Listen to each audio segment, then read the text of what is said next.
Welcome back to Get Shit Done, where we take female entrepreneurs from inspiration to activation. As entrepreneurs, we're constantly looking at ways to grow our businesses and find more customers. So we think of marketing, right? And we look at all these different platforms, whether it's Facebook or Google or whatever it is, to figure out what the best place to find those customers are. But what if I told you that the best form of marketing actually starts with you? In each company I founded or co-founded, marketing dollars didn't exist, or at least didn't exist until later. But the best form of marketing was actually me. Simon Sinek said that people don't buy what you do, they buy why you do it. And who better to explain why you do what you do than you? My guest today is literally a walking billboard for her business. And she's going to walk you through not only the advantages of your personal branding, but also how you can do it. Jessica Zweig is the CEO of the SimplyBe Agency, a premier personal branding firm based in Chicago and serving clients nationally. She was named one of the top digital marketers to watch in 2017 by Inc. magazine and named Female Entrepreneur of the Year for 2018 by the Stevie Awards. As serial entrepreneur, she founded CheekyChicago.com, Chicago's leading lifestyle magazine for women, for 7 years strong, reaching 100,000 readers locally and partnered with over 100 national brands as clients. Jessica has been featured in Forbes, Refinery29, NBC, ABC, CBS, you name it, and more, as a leading entrepreneur and personal branding expert. Welcome to Get Shit Done, Jessica. Girl, I'm happy to be here. I'm so happy you're here. Okay, so we were just talking, folks, about how much we both admire each other from when we started our first companies. And Jessica started co-founded this amazing company called Cheapy Chicago. And this was like before all of these other like online like girl bosses and things like you guys were like on like we were like the OGs. We really were. You guys really were. This is before Instagram, before like food and fashion bloggers even existed. Like we were the original fashion and food blog, and yeah, we were the platform that we came around before like Refinery29 was a thing. Like all of them. You were like literally cutting edge, like beginning of the market and on the wave. But now you have SimplyBe. So one, I want to understand and walk us through, that transition and why you started SimplyBe. Yeah, so I mean, I started Cheapy in 2008, and I was like in my mid to late 20s, and it was the dawn of the social media age. Like really, like 2008 was when kind of Twitter exploded and Facebook had just left universities and anyone could use it, and it just took so much more shape than I ever thought it could be. Like Cheeky became the biggest online platform for women in the city of Chicago and the Midwest for 7 years. And it really was this journey that took me to places I did not expect. And I became, in some way, shape, or form, an expert on how to create community through content, through organic content, through social media, through videos, through experiential events. And we had, gone down a couple different paths to try to scale it, and everything is divine. Everything is as it should be. And it just, those opportunities like didn't work out. And I had it towards the last few years of Cheeky, I sort of had this like slow burn. I was like, I don't see myself doing this forever. And I got a lot of interest towards those last few years as well to consult. And like for me to, go off and help other companies do what I had done for myself. And I fell in love with that experience. And it was a lot of soul searching. It took a big, I hired a life coach. Like I worked it out, for a good year, making that leap. But I remember saying to a friend of mine at the end of the road of Cheeky, towards the very end, I didn't know it was the end, but I said to her over coffee one day, I'm like, I feel like I could do Cheeky in my sleep. And I was like kind of bragging. Like I thought that was like kind of like, I was like, I got it down. She looked at me and she's like, well, why would you want to be asleep? And it's sort of like I did it, and I feel like that's the thing I think so many of us need to let ourselves off the hook for, is that we're always evolving. You're always freaking changing and outgrowing and outdoing yourself in a way. Like, if something's not challenging you anymore, that's a sign that you've grown and that you're ready for something bigger. And that was that moment for me. And, I have a little tattoo on my wrist called SimplyBe. The tattoo came before the business. And one day I was just looking down at my wrist and I'm like, if I ever have another company, what would I call it? And I looked at this, and this was my reminder back in when I got the tattoo, to stay authentic and to just always be good with wherever I was, because that's all I need to do. And I'm like, I wanted to create a company that inspires people to do this. And, took my consulting passion, my background in digital marketing, and my true love for people, authenticity. We were just talking about that, and created SimplyBe. And it was originally a one-woman shop, just me. And now it's a full-service company with like 10 people, 6 full-time, 2 part-time, couple interns, 20 clients. So it's so funny because when I was leaving ZipFit and figuring out my next thing, I was putting together my own personal site. And I was putting together, people and websites who inspired me. And I totally looked at your website. I was like, oh my God, I love this, because you did a good job of like showing who you were, and also telling that story and making it very authentic. Because I feel like there's so many websites, there's so many people that, put up similar things, and you can't really understand who they are. Sure. They're just doing what everyone else is doing. So on your website, though, I really love this. You were like, you have the stat that 2,500 entrepreneurs are starting a business every day, and only 0.004% are getting it right, which is so interesting. So on the personal branding front, why is building a personal brand so important for your business? And she actually just got an awesome client in Asia to help with their CEO's branding for the company. That's huge. So obviously you have all these clients. So personal branding is huge. So why is it so important? For so many reasons. If you do personal branding right, it is essentially the only marketing strategy you'll ever need. I firmly believe that. That's because people do business with people. So, quick story to demonstrate this. When I left Cheapy to start SimplyBe, it was like a week in October. I made this announcement, and I sent out one email to my network. I BCC'd a couple hundred people, and then I put a Facebook post up. That's it. That's all I did. Just, hey, I'm leaving Cheeky. I'm starting this new thing. And I'm not saying this to brag. I'm saying this to like make a point. Within 5 business days, I had $20,000 worth of client work. Right. That's because people do business with people. They don't do business with your logo. As much as I love logos, and we create logos at SimplyBe, people are going to invest in you because they believe in the equity that you've built in yourself. That they see a certain, you are your own asset. And you, just as investing in your own business and building equity there, you should be building equity in your reputation. And that becomes a leverageable tool for you to drive business and ideally make a difference and do bigger things than just make money, which is what I love about being, personal branding, because people can really impact the world like companies can, but it's also it's really people behind companies. And so, when it comes to formulating what your message is and what it's all about, I think you really have to dig deep into what you're afraid to share in a way. Like, vulnerability is authenticity in a way. And I started to do that running Cheeky. I actually, we wrote about restaurants and nightlife and all the fun things in fashion and fitness, but it was the blogs that I wrote about, like my breakup with my boyfriend, or like, the personal journey that I was going on, being a girl in my 20s, like figuring it out, was the content that resonated more than anything.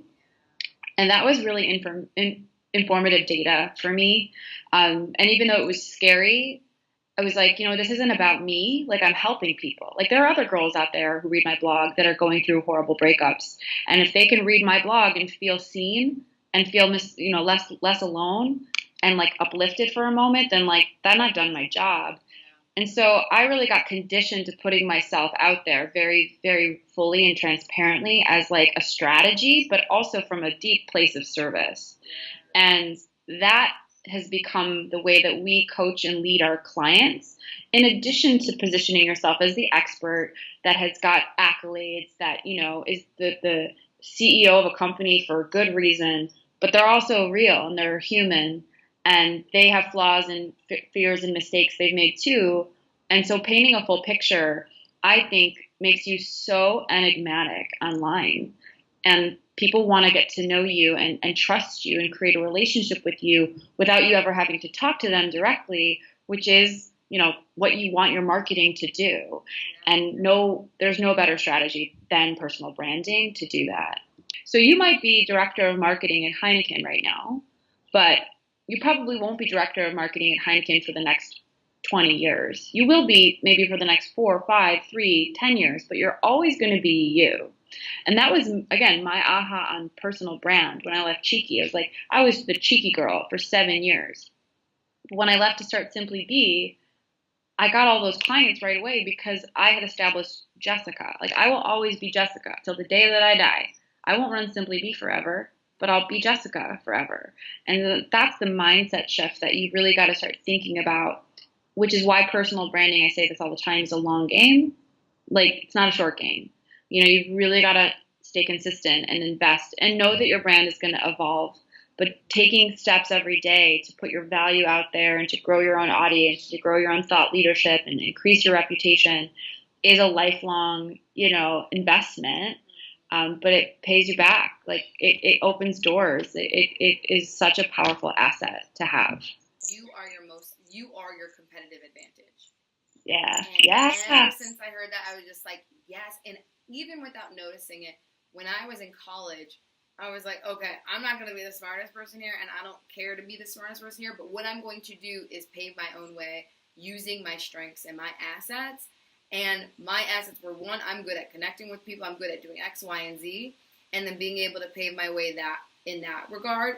So instead of me trying to be someone else or live into someone else's path, it's like truly just using what the God-given gifts I was given. So with that, like, in terms of authenticity, this is something that I'm sure you hear it all the time. You use it for your brand. Your brand, I think, is very authentic. But now it's such a contrived word, I feel, where authenticity now feels robotic. So in that respect, how can founders, when they're thinking of their personal branding, truly be authentic and show up that way versus being authentic because it is the buzzword and then end up mimicking someone else in what they're doing? So many things there. I just want to unpack. Yes, authenticity has become so talked about that it's almost cliche and it has lost sort of its merit. Yeah. But I don't care because I know what it means and I believe in the power of it. So, you know, the thing is, and you just said this, I freaking love when you were like, I am my own competitive advantage. You know, knowing that, like we say this inside of SimplyBe all the time. It's so cheesy, but I believe in it. Like, everyone's a snowflake. No one will ever be you, and that is your superpower. So coming to terms with what makes you so unique, you know, bringing that to your work and to your messaging is the strategy, right? And we've created a framework around that, and I'll break it down for you. So I've actually trademarked this. SimplyBe has come up with a methodology on how to brand people, because you can create brand logos. A lot of agencies do products, but we do people. And so my question 2 years ago when I, you know, focused on personal branding, I'm like, what's the method to do this? And how can we really own it as an agency? So we created what we call the personal brand hologram. So picture, like, it's almost like a, you know, like a helix, but it's like a matrix, like dimensional figure. And in the center is a circle, which is your title. So this is like if your name was, you know, the title of a book, like this would be the tagline. This is like your slogan. Like Nike is just do it. Like, what's yours? If your name had a slogan, like, figure that out. It can be a question, a statement, a word, a feeling, but it's the thing you want people to think about when they think of you in a singular, like, thought. Then around the circle are your pillars, 4 of them. And those are the areas of your life that validate your expertise, that validate you professionally, but also showcase your humanity. And you have to choose, you know, at least one of those pillars has to be what really matters to you.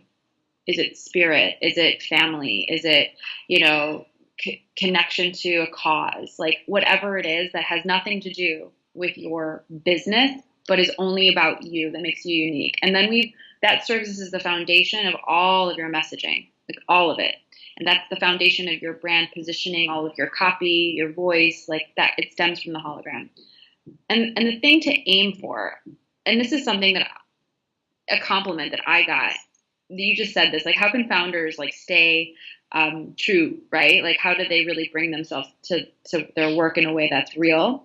So I had a meeting with a client years ago. I'll never forget this. She had found me online. We took our first meeting. We were in the middle of the meeting and she stopped me and she was like, Jessica, I just want to tell you something. And I was like, what? She's like, you are so integrated.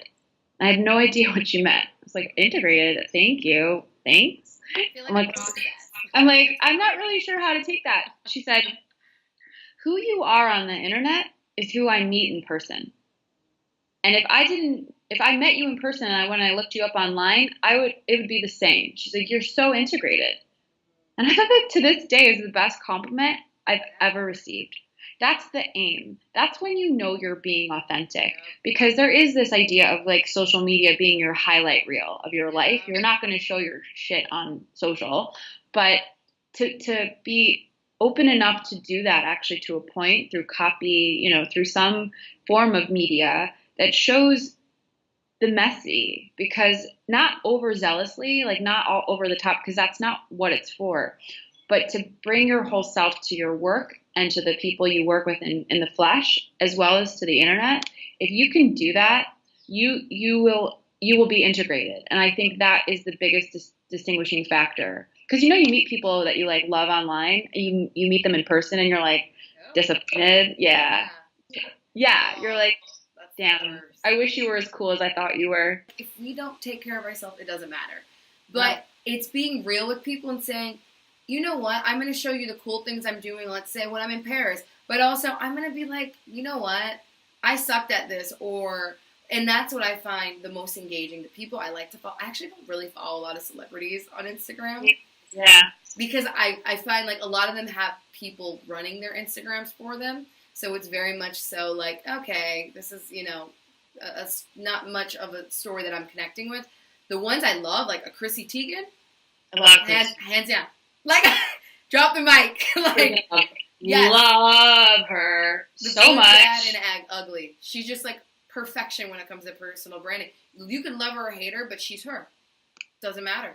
And authenticity doesn't have to be the extroverted person who's all out there. It's anyone you come with who's like, take me as I am, but this is it. That is the most beautiful thing to me. Yeah. So then when it comes down to, as we're growing our businesses and we're trying to figure out as female founders, okay, I need to build my personal brand. What are the main ingredients? Like for when you work with your clients and they're coming to you and obviously they're like, I need to build this, I see the importance in it. What are the main ingredients you say, here's what we need to start with. Here's the foundation. Sure. So you have to come up with, obviously, what is your message? Like, you can't be known for 25 things because then you're a hot mess online, but you can't just be known for one. You can't just talk about your business all the time, or your expertise all the time, because then you're boring. Yeah. So really identifying what are your content buckets, and we choose 4. That's what that hologram is inspired by. So choose 4 content buckets that you can stick to and stay consistent with those buckets anytime you go out and create content. There are things I call it intentional discretion or discretional intention. You get to choose what you want to be known for. That's kind of the cool part about it. Like I'm known for entrepreneurship, women empowerment, travel. Like those are the things that I think people think about when they think of my brand. Now I'm married to an amazing husband. I don't share my marriage often. It's not what I choose to share. I am very into health and wellness. I work out every week. I eat certain diet. I don't share that because it's not relevant, at least to what I'm trying to make people remember about me. So quick example. Then you've got to know that thought leaders, if you want to be seen as a thought leaders create content. They don't just post on social media. They blog, they do webinars, they do video. This is your thought leadership content. They do a podcast. They host events. I mean, we call that your pinnacle piece of content. It can be whatever is the most natural and you're most excited about doing. You know, if you hate writing, then don't go start a blog. And if you are camera shy, don't put yourself on camera. But you've got to create some original content in your content bucket, and then share and disseminate those out on social. And you don't need to be on all the channels. It's another big tip. A lot of people think they got to be on like Pinterest and Snapchat and Twitter and LinkedIn. It's like that's just noise and not doesn't make any sense. I refuse Snapchat. Totally. I mean, it's really like it can be totally overwhelming. So pick the ones that make sense for you based on your type of content. So if you're going to want to do video, like IG, TV, like YouTube, like great channels for that. If you're in B2B, like corporate, LinkedIn is obviously like where you need to play. If you're in design and fashion, like Pinterest, Instagram, like pick the channels that make sense for you, and then stay constant. Like clarity, consistency, and constancy. So clarity in your message, consistency on which channels you choose to be like known on, and constancy. You got to stick at it. You can't just like come in for 2 months hot and then peace out, because it's so noisy out there. And, you know, we're up, every single person, you, me, Chrissy Teigen, like everyone's up against the same enemy, and it's called noise. It's so saturated now, more than ever. And you've got to get out of your head that you need 1 million followers to make $1 million. You don't, not today. You just need the right audience. Yeah, you can make $1 million you can make a couple $1 million with 1,000 people. Like honestly. Yeah. So those are like tips that I would give, you know, someone starting, like what's your message? What's your primary piece of content? Which social channels do you really want to be on? And stay consistent, and you will grow. Like that's how it compounds. Because a lot of people think that like content is king, which it is, but I think clarity is queen. Like you've got to know your message. Yeah. Which is interesting because women typically like to have clarity, and men are just like, why do you keep going? No. Yeah, right. Queen wants clarity, okay? Queen is clarity. Needs clarity. So how do we have the foundation now. So how do we start developing this strategy? So around building our personal brand, especially if you want to use it to fuel growth in our companies. Yeah. Well, you've got to come up with your message. Mm-hmm. You've got to put together a true roadmap and strategy that has, you know, a beginning and a middle and an ongoing, so that you know what your launch moment is, what what your editorial calendar, what you're doing week to week, like filling that out for yourself and creating a true roadmap and starting to build audience and buzz is what you need to do first and foremost.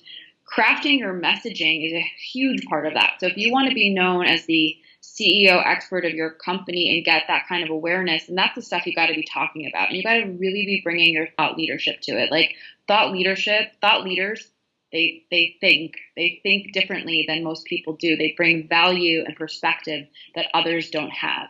So you've got to create strong content. You've got to start to really think about how you want to leverage that content. And while personal branding is different than PR, like I always say that PR is the journalist, someone else is writing about you, right? Whereas in personal branding, you become the journalist. Yeah. Like you get to create your own content on other platforms. So seeking opportunities where you can blog and contribute as a writer on other digital magazines and platforms. I mean, obviously the top ones are like Inc. and Fortune and Entrepreneur, but there are so many trade publications that are looking for writers in niche expert topics, and you should be pitching yourself to be on those. Obviously, podcast interviews, any kind of conference or panel that you can speak at. Like we look at PR from a 3-pronged approach, which is like digital magazines and publications, podcasts, and speaking. And as founder and face of your company, you should be aiming to be on one of those platforms at least once a month, talking about your work. And that helps create visibility to outside audiences, positions you as an expert, and raises your clout to your own audience, because you're, of course, going to promote yourself, you know, talking at this conference or speaking on this podcast. So that's it's two sides to that coin, which is great. And viewing those as marketing opportunities. Every single time I speak on a panel, like 9.5 times out of 10, I get a client. Yeah. So then you said there's three. There's that you think founders should be really engaging in. It's podcasts, it's going to events, speaking, and digital press, digital magazines. So then, with those three, so let's say, people are probably going to be like, okay, that's great. So how do I even approach it? How do I get on a podcast? Because I think where it might be deemed as easy for us is that you and I had other companies prior to doing what we're doing now. So people knew of us. So if these are founders coming out and maybe people don't know about them, they're switching over from corporate America, how do they leverage? Because I'm at a point now where I don't have to reach out to people. People are reaching out to me for it. Yeah. And that takes time. That took me over 6 years to get to that point. Totally, girl. No, God bless you for saying that, because it's like a long game, girl. We've been at this for a long time. And I work with people, or I'll talk to people, and they want to see immediate results. And it's like, you got to like put in the time and like grow. Yeah. And that's not to say that you can't get things overnight, or you can't launch your brand and 3 months later be on a stage speaking. That certainly is possible. But what will help you get there? Because here's the thing. Everyone is going to Google you. Okay, you're going to pitch yourself to a podcast. The very first thing they're going to go do is Google you. Maybe they'll bypass Google and just go straight to your Instagram today, right? Yeah. So this is why branding is everything. And you do not need millions of followers to have that, opportunity, but you have to have recent content. You have to have a polished presence. You have to have a cohesive message, so that if I go look you up on Twitter and I go look you up on Instagram, it's the same. It's like distinguishably you. And you got to put all those pieces in place on top of creating content, which is going to showcase that you're already giving away free value. You're already talking. You're already in the conversation. So if I'm a conference booker and you pitch me yourself to speak at my conference, I'm going to Google you and I'm going to see, wow, this girl wrote 4 blogs in the last 6 weeks on this expert topic, and she wants to come on my conference and talk about that topic. Like, do you see so one begets the other, and you've got to put that stuff in place in your branding to start to make those opportunities more easier to get. It really is a formula, and it works. Because branding it's a strategy. It really is. And everyone is a brand, but it's the way in which you're able to tell that story. And sometimes we're not all natural storytellers or good at present. Actually, I find even for myself, I can talk people up and do marketing for other people really well. It took me a while to say it for myself. Yeah. Oh, it was so tough. So for female founders who are trying to build up their brands and they can't necessarily invest yet in someone like you who is very, seasoned in it and knows what you're doing, what could they be doing? How can they start, even given the fact that they have limited time when they're doing everything else in their companies? Totally. We poured our hearts and souls into these digital tools that literally, I'm not exaggerating, are the SimplyBe sauce. It's like what we do for our clients that pay us thousands. And we've condensed them down into these templates that are like worksheets and, workbooks, so that we're prompting you and giving you great examples and showing and demonstrating how this manifests in real time, and then giving you like prompts and questionnaires to fill out. So anyway, there's 3 of them. We created a brand identity kit to help you hone your message. We created a brand strategy kit to help you build your communication plan around your brand. And a social media kit that is the best practices on every single channel. This is like the thickest kit on how that applies to best practices for personal branding on those channels. And they're $99 each. So like if you don't have a lot of money and you don't have a lot of time, those are really powerful tools for anyone to use. And if you don't have that and you don't have time for that, I would just ask yourself, what are the 4 things that I want to be known for? What are the 4 things that I can talk about for the rest of my life? And anytime you go to post any kind of content, and ideally one of those is going to be your company. And anytime you go on social media, only talk about those things and start to saturate your audience with your expertise so that you become synonymous with your message and what you want people to think about you, which is your brand identity. So those would be like low weight hacks and tools to use to do it. We talked about a cadence early on. You touched on it a little bit, if it's like weekly, daily, yearly. So once we establish these personal brands and we want to stay consistent with it. So for example, I will post on Instagram probably once a week right now, just because that's only the most I can do with my time given until I can outsource it. But when I do post, it's very much so something that I went through. And I try to tie it into something I'm like, I know this helped me. I hope it helps someone else. So how should female founders be thinking of the cadence in which they should be developing these personal brands? How much time should they be spending? Yeah, I mean, what you just described about your Instagram, like doing it once a week, it's intentional, it's quality over quantity. And I think that no matter what you do, it should be that. Always quality over quantity. I think cadence is really, when I say like you got to be consistent, you got to be constant, that can be triggering for people because I'm like, oh my God, that's so much work. That's why people hire us, because we do it for them. But I think that, figuring out your pinnacle piece of content, and if that's a blog, like figuring that out first, I think is probably the direction to go in. You've got to have that signature thing that showcases your thought leadership, and doing that like once a month. I host workshops. That's like my best content. That's like my signature thought leadership content. I do those once a quarter. But then when it comes to social and talking, you've got to be active. You can't peace out for a month. I think once a week, if that's all you've got, great, do that. 2 to 3 times a week, great. 4 or 5 times a week, awesome. I think any more than that, like, don't just make noise to make noise. Like, it's got to be intentional, like I said, quality over quantity. But to stay as consistent and constant as possible. And if it's just that one channel, like for you said it's Instagram, then you're great, because that's where your community will find you, and that's where you can grow. So if you can leave us with one thing, like one major thing that you want female founders to walk away with, what would, in terms of personal branding, what would that be? Figure out what you want to be known for and put words to it.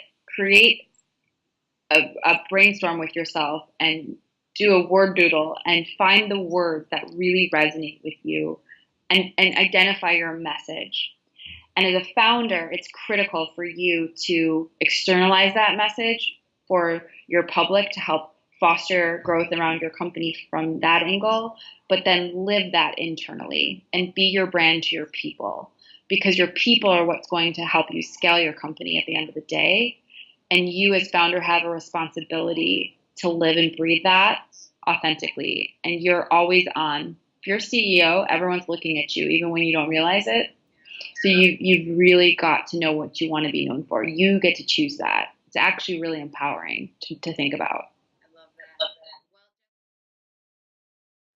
that. Isn't Jessica a straight up branding queen? Guys, I learned so much just from kind of stalking her on Instagram and LinkedIn, and in the nicest way possible. But you can learn so much from her, and even developing your own personal brand. But I want to hear from you guys. What are you currently struggling with in terms of your own personal branding?